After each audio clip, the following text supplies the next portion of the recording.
E se você pudesse utilizar energia solar 24 horas por dia? Essa é a grande questão. Tudo bem, pessoal? Hoje nós estamos aqui na casa do Nicole. Nicole é uma figura, um ícone no mercado. E hoje, só dando uma volta aqui, a gente viu quanta tecnologia, como as casas do futuro, não tão distantes, serão logo logo no próximo capítulo. Então, para isso, hoje a gente vai fazer um bate-papo aqui, né, Nicole? Vamos lá. E entender um pouco dessa questão tão importante, tão delicada, que é descentralização da energia. Sim. Você produzir a sua própria energia. A gente fala da descentralização da energia, mas a gente poderia citar aqui outras descentralizações, né? Sim. Por exemplo, a gente precisa hoje ficar nas grandes cidades para trabalhar? O Nicole está provando aqui que não, né? Exatamente. Então hoje, na verdade, nós estamos vivendo um momento de transição em todos os sentidos, não só a transição energética, mas a transição comportamental, a transição de trabalho do presencial para um híbrido semipresencial. Então hoje eu gerencio toda a Renew Energia a partir daqui. Esse escritório está dentro da minha casa, a sede da empresa hoje está em Jundiaí e Itatiba, né? E as obras estão rolando nesse exato momento e eu tenho um controle total delas virtualmente. Então, essa descentralização, inclusive de poder, porque assim, tudo bem, eu sou o CEO da empresa, mas eu tenho meu sócio, tenho o gerente de engenharia, tenho o gerente de campo, e eles são autônomos para tomar as decisões dele até o nível de responsabilidade deles, né? Então isso ajuda muito em termos de custo, em termos de agilidade, em termos de processos mesmo na empresa, né?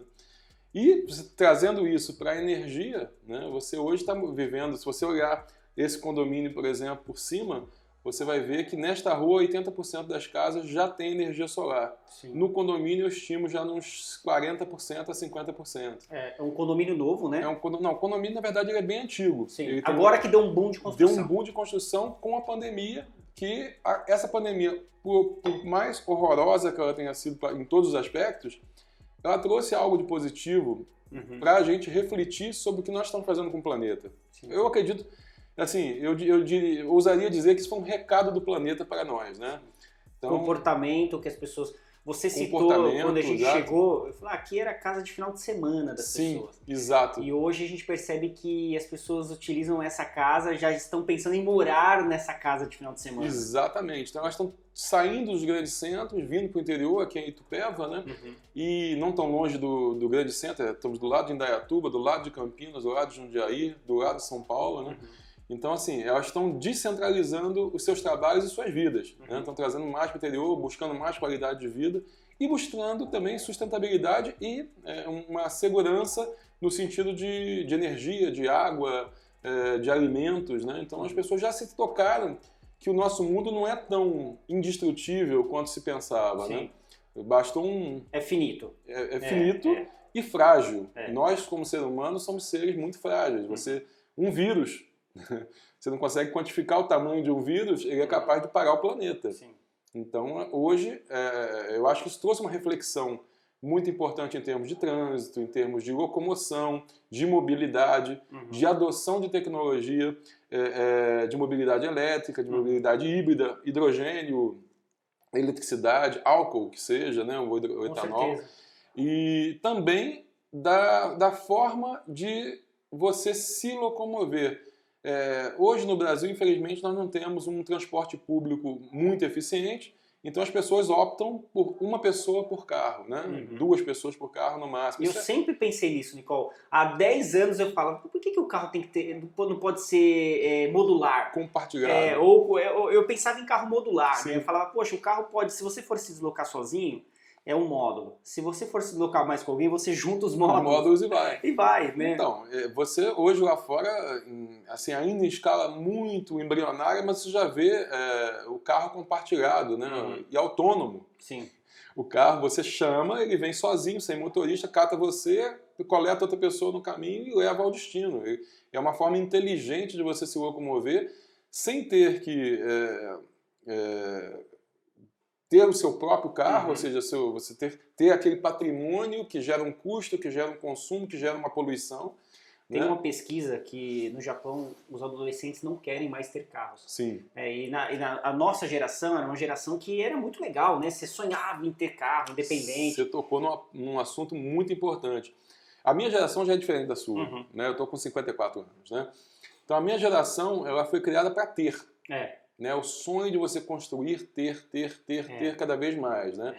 A sua geração ainda trouxe um pouco disso, mas essa geração que está aí, eles querem ter experiência. Então eles estão optando por alugar imóveis, não estão comprando, porque eles não querem ter raiz naquele lugar. Sim. Eles querem trabalhar aqui em Itupeva hoje, amanhã querem estar na Alemanha, depois querem estar em Israel. E assim é essa geração, graças a Deus. Né? Então o mercado imobiliário já está sentindo essa modificação, tanto que se você olhar em São Paulo agora, os grandes lançamentos são apartamentos de 10 metros quadrados. Estúdios minúsculos, né? Então, assim, são escritórios, na verdade, né? Uhum. E tudo integrado naquele mesmo prédio, com academia, clube... parte lavar roupa no mesmo... Né? Exatamente. Você vai compartilhar tudo isso. Então, essa geração, eu acredito que realmente, se não houver nenhuma mudança para pior, eu acredito que nas próximas 3 gerações nós estamos com um planeta um pouco mais sustentável em relação ao consumo. Você percebe que tudo se encaixa e tudo parece ser, né, parecido nas suas frentes, por exemplo, compartilhamento de energia. Hoje, pessoal, a gente vai falar muito de tecnologia, a gente vai demonstrar aqui uma bateria em uma residência, como que funciona um sistema híbrido dentro de uma residência e quais são as vantagens disso tudo, né?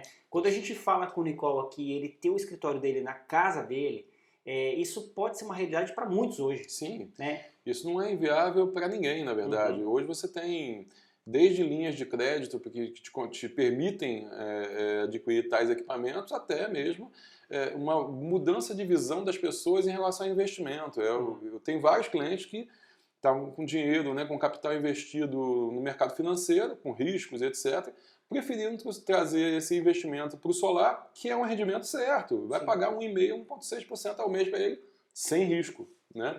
Então, essa mudança também de mentalidade de consumo é importante. Que comprar um solar não é comprar um solar, você está investindo num solar que vai te retornar esse dinheiro em 3, 4, 5 anos. Né? Um investimento. É um investimento. O carro elétrico, ao contrário do veículo normal a combustão, também passou a ser um investimento. Né? Eu estava fazendo uma conta, eu rodo cerca de 3.000 quilômetros por mês, 3.500 quilômetros por mês. E estava vendo o carro da Jaque, que é um dos mais baratos que tem no mercado, que roda 300 quilômetros. Né? Esse carro se retorna, considerando que o carro a combustão custa 105 mil, o equivalente aí custa 105 mil e ele custa 160, a diferença de 55 é o que eu estou investindo a mais, porque o carro eu teria que ter. Né? E esse investimento ele se retorna em 2 anos e meio. Rodando quanto, Nicole? 3.000 a 3.500 km por mês. É a minha conta. Que é a sua conta. Cada um tem uma realidade. Se você roda metade disso, então você vai retornar esse investimento em 5 anos. Então, já para mim, na visão de médio prazo, é super viável você ter mobilidade elétrica. Imagina para um Uber, uma cidade. Exatamente. Para uma entrega, você precisa trabalhar com o carro. A tua realidade é muito viável. 2 anos para você ter esse retorno. E você aí começa a levar isso, por exemplo, o meu projeto agora é ter na empresa uma van né, elétrica, né, essa van elétrica, que eu consiga levar os meus instaladores e carga. Eu não vou transportar módulo, porque módulo quem transporta são as transportadoras. Eu vou transportar gente, equipe e ferramental, né? Então, nada mais faz mais sentido do que essa mobilidade também ser elétrica, né? Então, ainda já estamos chegando próximo a essa viabilidade também. Então, assim, estamos quase atingindo a viabilidade econômica para que esse tipo de investimento faça sentido. Ainda não é totalmente viável nesse segmento, mas acredito que em 2, 3 anos a gente já esteja com essa viabilidade garantida. Solar foi assim, né? A gente chegou a fazer algumas contas no início que... mas é para todo mundo, não é? Sim. Hoje a conta é diferente, não faz sentido você não ter. Exatamente, né? exatamente. Pelo acesso a financiamento, mesmo se você for pagar à vista ou financiado, as questões de segurança, se você tem um sistema fotovoltaico. Então tudo converte para você fechar a conta para ter. E agora nós estamos caminhando no sentido, né, da dita segurança, né, a estabilidade da energia solar no sentido de você poder utilizá-la realmente 24 horas. Parece coisa de maluco, né? Vamos usar a energia solar 24 horas. Mas sim, baterias, né? Sim. Então, elas estão começando a chegar no nosso mercado, no mundo já é uma realidade, no Brasil elas estão chegando com força agora. E você armazenar o seu excedente para poder utilizar isso no horário em que não tem sol, já começa a fazer todo sentido. Né? Para residências e para comércio e indústria também, porque vamos para o caso da indústria, que você tem um horário de pico e fora de pico, onde o horário de Faz pico mais você... sentido. A energia triplica de preço. Às vezes até mais. Até mais. Então, se você armazena seu excedente durante o dia e injeta essa energia no horário de pico, é uma economia sem igual. Você não precisa ter um gerador, porque antes você tinha que ter um gerador solar mais parrudo para gerar mais, porque essa energia ia ser de 1 para 4. Vamos lá. Cada 1 kW gerado, cada 4 kW gerado compensaria 1 kW ou 1,5 kW no horário de pico. Sim. Hoje você tem como armazenar isso em uma bateria com investimento menor em termos de energia solar e injetar isso no horário de pico, eliminando o seu problema, inclusive de tributação, porque se você não consome da rede, você não vai pagar ICMS, como em muitos estados está acontecendo. Porque não foi injetado na rede. Exatamente. Não pode ser tributado. Exatamente, nem taxado.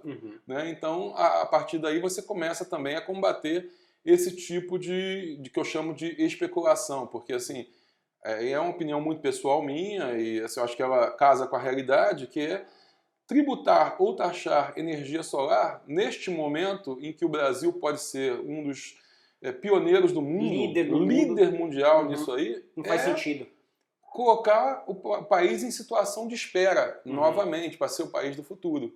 E infelizmente eu acho que esse trabalho Mas você acha que a tecnologia não dá sempre um passo à frente? Por exemplo, né, eu vou citar a sua própria residência. Sim. Hoje ainda você está optando fazer essa escolha, hoje em 2022, Sim. de usar a sua bateria, usar a sua energia, produzir a sua energia, armazenar a sua energia localmente. Isso. Né? Ainda assim você depende do grid? Sim. Cada vez mais, com o avanço da tecnologia, você não acha que a gente vai optar por participar do grid? Sim, eu vejo dois caminhos se desenhando muito claramente no Brasil. Né? O primeiro caminho de opção vai ser o Mercado Livre, né, que é o que vai abrir para todos os consumidores a opção de comprar energia de A, B ou da minha usina. Esse ou da minha usina é um passo à frente, Sim. porque obviamente ainda existem muitas barreiras regulatórias para que eu, pequeno produtor, consiga injetar. Escoar essa produção. A Lei 14.300 já prevê isso, né? E ela prevê uma coisa muito interessante, que é eu considerar a minha usina, eu poder classificar a minha usina como despachável, né? Ou seja, eu consigo despachar energia a qualquer hora do dia, desde que eu tenha uma bateria que armazene pelo menos 20% da capacidade da minha usina. Né? Para garantir a entrega. A estabilidade. Então, com este foco, eu começo a ver também surgirem as grandes usinas de 1 mega, 2 mega, 5 mega, com suas baterias, injetando energia 24 horas por dia na rede e garantindo a estabilidade, por exemplo, de um município como esse. Com certeza. Né? Aqui em Itupeva nós temos um problema sério de qualidade de energia, né? Junto à nossa distribuidora. E a solução hoje para isso seria a implantação, por exemplo, de várias usinas de 1, 2, 3, 4, 5 megas espalhados, garantindo essa qualidade de energia por todo o município. Isso está para surgir. Inclusive, a gente tem projetos, né, de usinas aqui no município, junto à prefeitura, junto à própria CPFL, para poder suprir essa demanda localmente. Porque, novamente, cada vez faz menos sentido eu construir uma Itaipu da vida, perder 10, 12% de energia de lá até aqui, né? E a gente, obviamente, pagando por isso. A maioria das pessoas não sabe, mas paga por essa perda. Se eu posso gerar aqui e meu vizinho está usando a minha energia. Né? Então, os grids, microgrids, as redes inteligentes, a digitalização do setor elétrico. Isso. Né? Nós estamos falando hoje de tecnologias que já existem. Sim. Né? Que já estão aí acessíveis. Só falta você adequar o regulatório e o legal a isso. Né? Então, hoje você poderia ter, por exemplo, esse condomínio poderia ser uma microgrid, com uma usina própria, gerando energia, porque nós temos muito problema com energia aqui.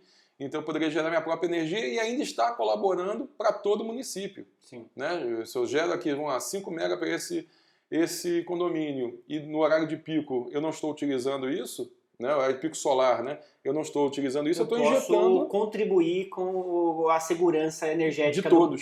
De todos, né? Então, é muito bonito você ver e participar, né, cara? Eu tô com 54 anos, eu comecei minha vida profissional, já contamos essa história em outro programa da Solar TV.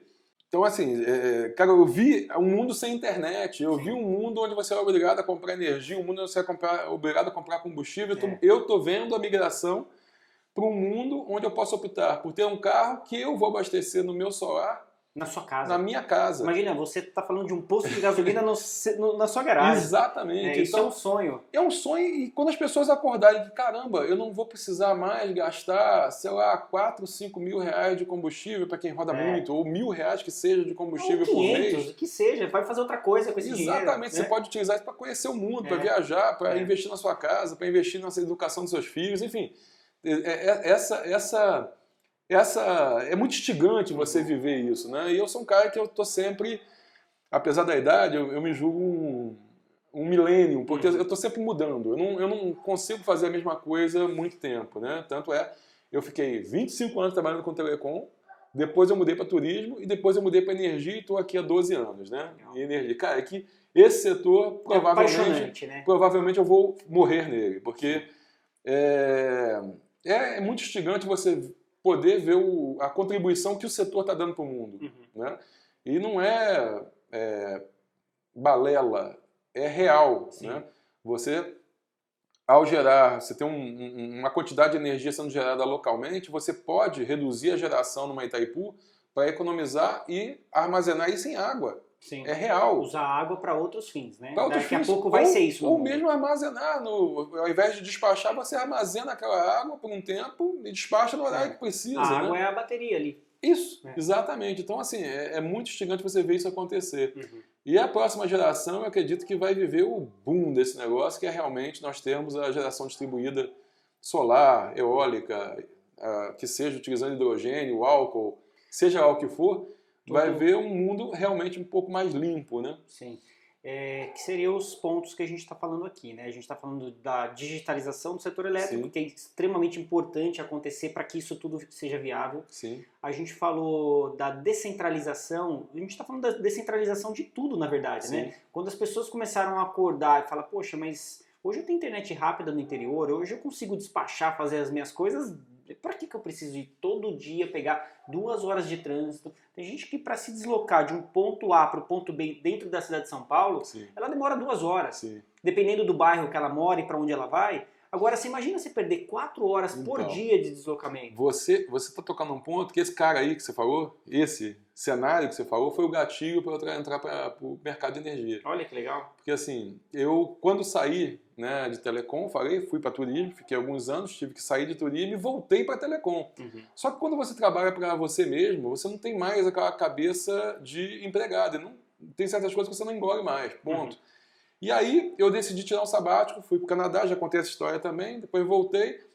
E um ponto, quando eu voltei para telecom, né, naquela época, cabeça muda. Esse negócio de ir para São Paulo todo dia, eu morava em Jundiaí, ir para São Paulo todo dia, 2, 3 horas, e de volta, cara, jogando minha vida fora ali. Esse foi um ponto que eu decidi, não, eu vou mudar de área, eu vou trabalhar para mim mesmo e vim para a área de solar que estava nascendo naquele momento. Né? Sim. Olha que interessante. Quantas pessoas você citou aqui no condomínio que hoje estão mudando suas atividades para viver bem dentro de um espaço onde você tem convívio social, você tem acesso a uma cidade menor, mas tem acesso a tudo. Né? Você está falando em descentralizar, então, as grandes economias para você distribuir isso para o Brasil inteiro. Né? Então, tudo isso faz sentido. E a energia é um fator de mudança desse cenário. Exatamente. Aí você começa a ver também, assim, isso se transformando em opção de vida, né, profissional para muita gente que nem é da área, como eu. Muita gente não sabe que eu não sou engenheiro eletricista, eu sou da área de tecnologia da informação, né? Eu vim para essa área. Claro que eu tinha uma bagagem de engenharia anterior pelos projetos que eu gerenciei, mas eu não sou engenheiro eletricista, né? Então muita gente está vindo e aí você começa a dar foco também na parte de capacitação, treinamento, especialização, porque Na época que eu comecei eram 200 empresas, hoje são mais de 20 mil empresas, né?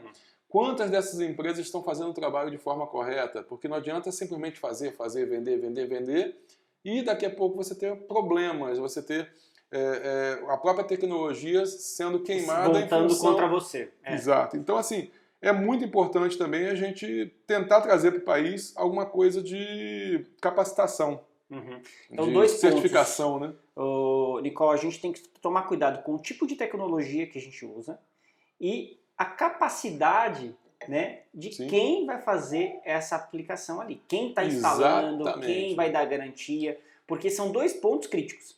Se você fizer uma instalação mal feita, com equipamentos que daqui a pouco começam a dar problema e não vai dar suporte para você no futuro, a gente tem o efeito contrário. Hoje é tão difícil você convencer, tá mais fácil hoje, né? Sim. Mas você imagina que dá um problema aqui, aí o outro vizinho vai olhar, o outro. Então, ao invés de você replicar coisas boas, você vai fazer o negativo. Você cria a dúvida sobre a tecnologia, né? Então, assim, se eu pudesse dar um conselho, não é conselho, assim, uma opinião para quem vai comprar energia solar hoje, para quem vai investir nisso, a empresa que você está contratando tem registro no CREA? A empresa que você está contratando tem um engenheiro eletricista registrado no CREA como responsável técnico desta empresa? Tem corpo técnico próprio? Tem corpo técnico de instalação certificado? Eletricistas formados, né? Essa empresa cuida da parte de segurança dos seus funcionários, eles têm certificação NR10, NR35, ou seja, pelo menos o conhecimento do que eles têm que fazer em termos de energia elétrica e trabalho em altura, eles vão trabalhar em telhado, né? Para garantir a segurança deles, né? Então isso é uma coisa muito importante, é o básico, né? E aquilo, isso não impede ninguém de qualquer outro setor de vir para cá.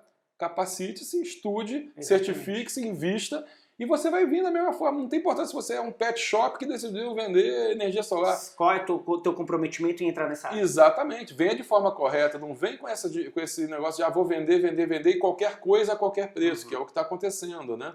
Então, assim, a gente tem que ficar de olho nisso como consumidor, agora falando nem como empresário, mas como consumidor, porque assim, eu estou te vendendo um sistema para durar 20 a 25 anos. Ele vai durar 20 a 25 anos com o investimento que você está fazendo? Tem que pensar só nisso.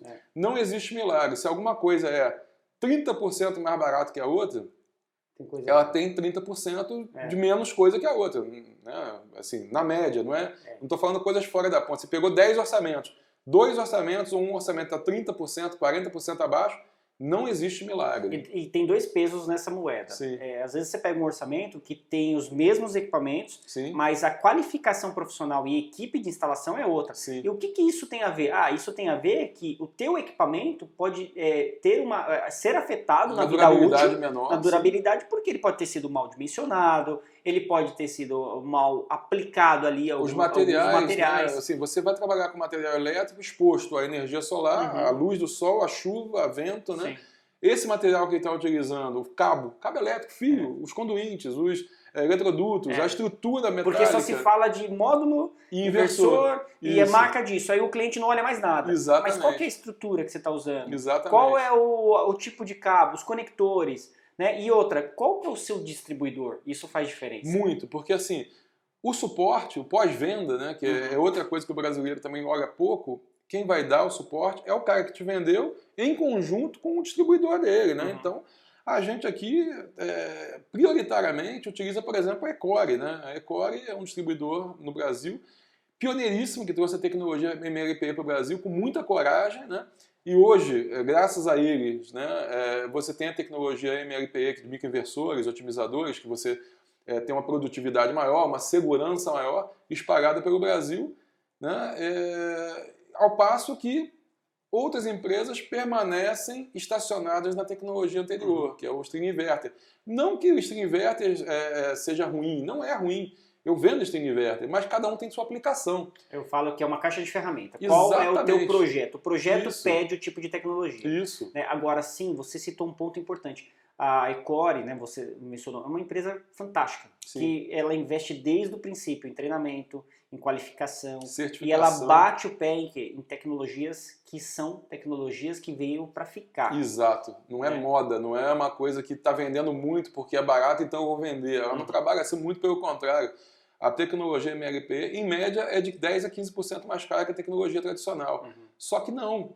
Porque assim, no momento que você tem 15 anos de garantia, 20 anos de garantia, 25 anos de garantia, às vezes, no equipamento, você vai ter trocado o inversor de tecnologia tradicional 2, 3 vezes. Sim. Então, se você observar bem isso, você está pagando, na verdade, mais barato.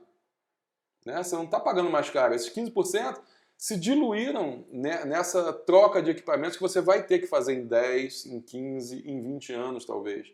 Né? Então, você tem essa visão também de visão de longo prazo. É uma coisa que essa tecnologia acaba trazendo para a gente. Né? Então, assim, realmente, você falou desse distribuidor, eu faço questão total de falar da Ecore, porque assim, eles são nossos principais distribuidores, nossos principais fornecedores, e assim, o pós-venda deles é muito bom. Eu tenho uma usina que está sendo implementada, toda em microinversor, são 100 kW, toda em microinversor, e sim, deu problema em um microinversor, né?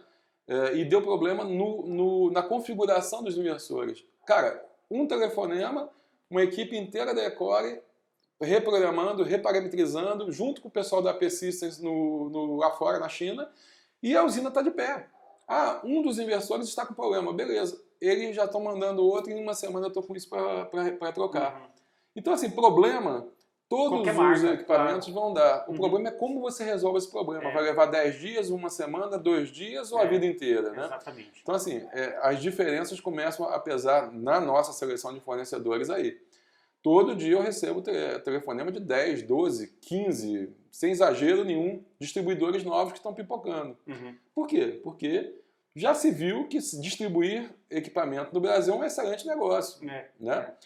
Mas tem as suas preferências quando a gente falou de preço, né? O mercado de preço. Isso, o mercado de preço, a gente começa lá no consumidor. Isso. O consumidor começa a danificar toda a cadeia, né? Porque se esse consumidor, ele olha e fala, poxa, ele só vê preço, então ele vai ter um distribuidor mais ou menos, ele vai ter um equipamento péssimo, fabricante mais ou menos, sim. E ele vai depois colher esse fruto no futuro. E normalmente o que acontece, isso a gente vê diariamente também, é o cara que faz essa opção por preço, um ano depois, porque leva um tempo para o cara perceber que aquilo que ele comprou não está entregando aquilo que foi prometido, né?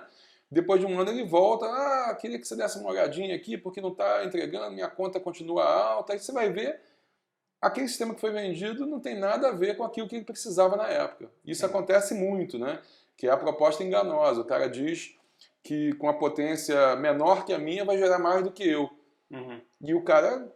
O cliente é leigo, ele não é claro que eu desconfiaria, né? Mas o cliente é leigo, ele não tem como saber se vai ou se não vai. E ele, às vezes, opta pelo preço.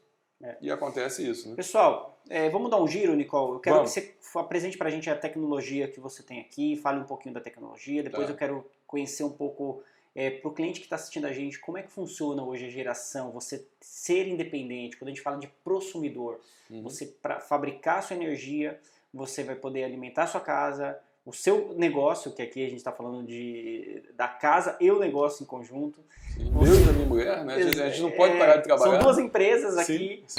Você vai poder abastecer seu carro e tudo isso você vai ver aqui com a gente daqui a pouco.